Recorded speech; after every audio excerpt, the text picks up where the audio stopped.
This is Marina. Today we're looking at why the narcissist abuse is all your fault. So there are certain things that need to occur for us to stay in this state of dysregulation and for us to actually lower our vibration so that we stay vibrationally attached to them. One of the most important things that they must do, they really need to ensure that we believe that what's occurred is our fault.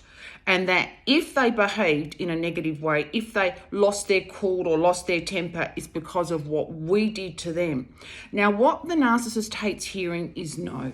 And this is not just in love, this is in all areas. If they want to do something their way, and if you say no, that's not the way it's going to happen, that's not the way we're going to do it, then you will start to engage in an argument with them. But all of a sudden it becomes your fault. Now, if you start to stand your ground with them, then they hate that even more. And they will just use whatever tactic they can to keep making you go further and further down, and that it's all your fault.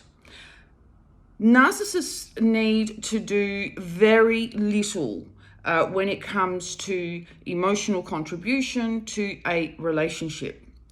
And in regards to the dating or in the love area, they want us to start to accept very little from them. So remember that a person who engages with you with just texts, that's cheap.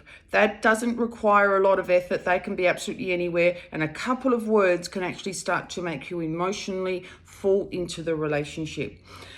Narcissists need us to believe, first of all, that it's our fault, and that if we do ask for more, or if we do want compliance, or if if it's in regards to business or work, and if we're wanting accountability, or if we're wanting a relationship where you actually see each other, then they will make it seem as if it's our fault. We're too negative.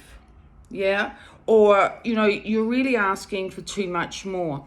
Now, with the narcissist making us believe that it's all our fault, sadly, we start to these feelings that come up for us, this anxiety, if our abandonment trauma has been activated, which we all have the abandonment trigger, right? And if we're not careful, it's going to be staying on the whole time, whereas it's designed to tell us that something is wrong. But we don't actually go into there's something wrong, this person is unhealthy for me. We go into there's something wrong with me. And we then start to accept these crumbs.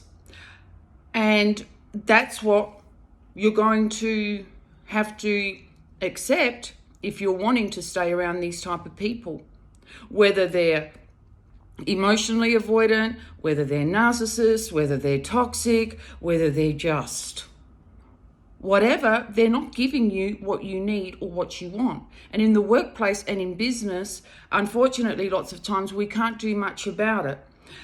They don't want you to be confident. Therefore, you start to pull away. They'll come in with a few crumbs because they're wanting to keep you stuck at that level.